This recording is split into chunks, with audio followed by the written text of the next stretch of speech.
sans jamais dépasser 35 heures. Ça, c'est un principe fondamental. Deuxièmement, les grands travaux. Qu'est-ce que j'entends par là? On a besoin d'hôpitaux, on a besoin d'écoles, on a besoin de crèches, on a besoin d'infrastructures. Oui, indiscutablement. Il y a des millions de personnes qui sont désœuvrées. Mettons ces millions de personnes au travail, donnons-leur un travail, et construisons les hôpitaux, les écoles, les routes, les infrastructures dont nous avons besoin. Il faudrait un plan de grands travaux pour, d'une part, répondre aux besoins en infrastructure de la population, et d'autre part, pour mettre les millions de chômeurs, leur offrir la possibilité de travailler. Et troisièmement, qui est très d'actualité, comment on fait pour lutter contre les fermetures d'entreprises et d'usines? Alors il y a beaucoup de confusion sur cette question. Là aussi, je pense, parce qu'un certain nombre de revendications ont été abandonnées.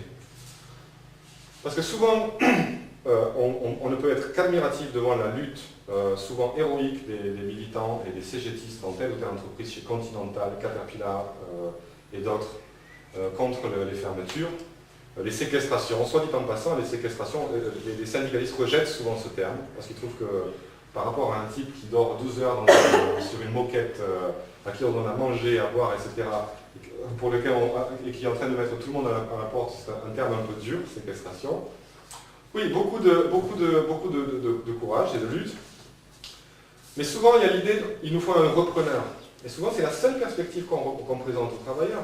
Soit une indemnisation correcte, ce qui, évidemment, on ne peut qu'approuver que les travailleurs ne soient pas jetés avec juste 5 ou 10 000 ou 20 000 euros alors qu'ils ont passé toute leur vie. Mais là, ça ne maintient pas les emplois, et ça ne maintient pas le site. Ou alors un repreneur. Et alors le mirage du repreneur, il faut faire attention avec ça, parce que s'il y a un repreneur, quelle est la première chose que va faire le repreneur?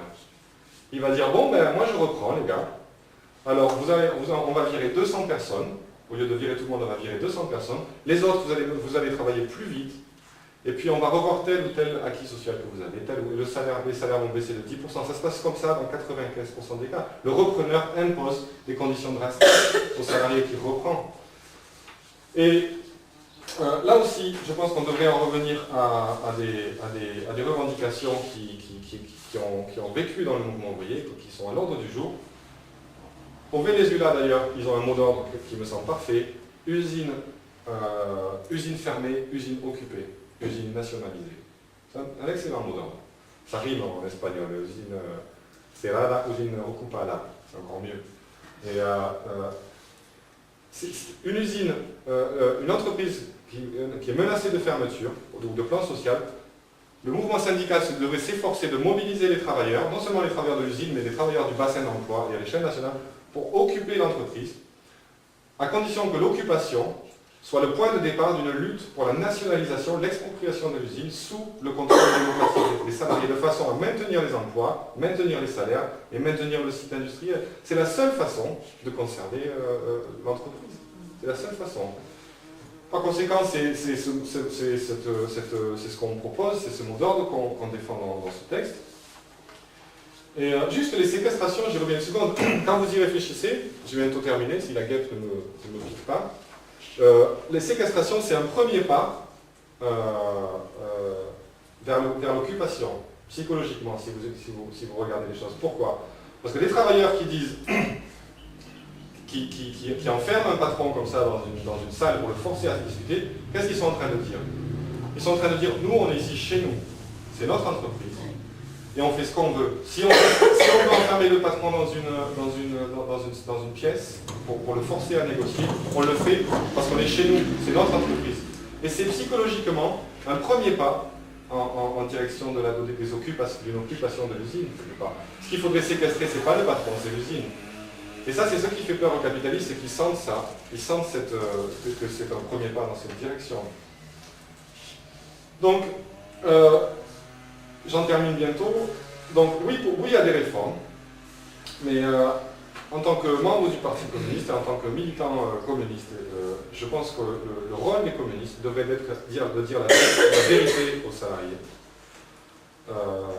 Et la vérité, selon moi et selon l'expérience, selon notre point de vue sur l'expérience accumulée dans l'histoire, en France et à l'échelle internationale, c'est un fait qu'aucune on peut conquérir, on peut défendre des choses, on peut conquérir des acquis, des choses, mais rien de tout cela, rien de tout ce que les travailleurs vont gagner ne sera consolidé, ne sera définitivement acquis tant que les banques, toutes les banques, la grande industrie, les réseaux de distribution, en gros les principaux leviers de l'économie, les grands leviers, ce que Marx appelait les grands moyens de production, tant que ça reste entre les mains d'une petite minorité de parasites qui en usent et en abusent, ils profiteront toujours d'un inversement de tendance, d'un changement de conjoncture dans la lutte des classes, dans le rapport souffle-force, pour reprendre ce qu'ils ont concédé à l'instant T. Ça s'est vu 10, 15, 20 fois dans l'histoire. Et ceux qui sont en train de nous reprendre là,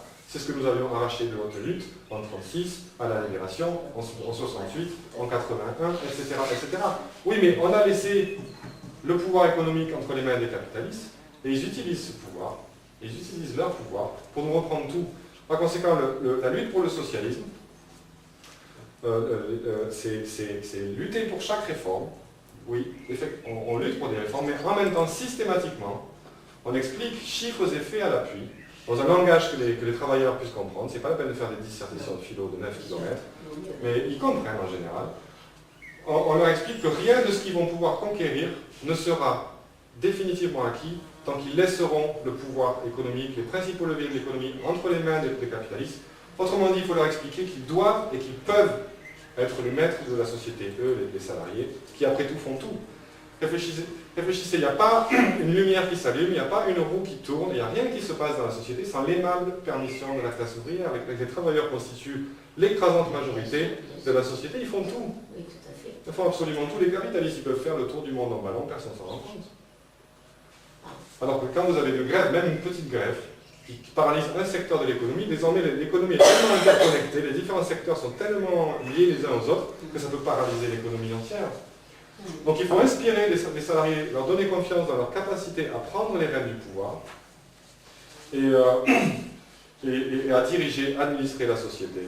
Donc par l'objectif du mouvement communiste de lutter pour ça, devrait être de lutter pour ça, pour une planification rationnelle et démocratique de l'économie, parce que la contradiction centrale de nos jours, c'est que l'humanité, notamment grâce au capitalisme d'ailleurs, dans sa première phase, l'humanité a accumulé des moyens de produire des richesses extraordinaires, de la technologie, de la science. On a la possibilité réelle d'éliminer tous les fléaux, principaux fléaux, la misère, ces 8 millions de personnes chaque année qui meurent de faim, un holocauste chaque année silencieux, comme on pourrait dire.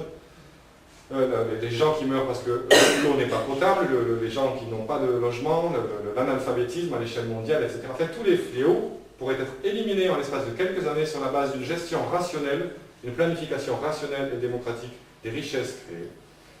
Et on ne s'arrêterait pas là. L'objectif n'est pas simplement on pourrait en quelque temps, très rapidement, éliminer tous les fléaux les plus brûlants. Mais l'objectif n'est pas simplement cela. L'objectif du socialisme, c'est d'utiliser la technologie, la science pour graduellement baisser le temps de travail et libérer ainsi l'humanité de la nécessité de travailler de façon à ce qu'elle profite de la culture, de la science, des arts, et que toute la philosophie, ces choses-là, ne soient plus la propriété, le privilège d'une petite minorité de la population, pendant que les autres s'abrutissent au travail, et que tout le monde, toute l'humanité, puisse profiter de l'existence et de toute la richesse de la vie. Tel est l'objectif du communisme, c'est pour ça que la riposte lutte, et c'est pour ça qu'on appelle tout le monde à lutter. Voilà.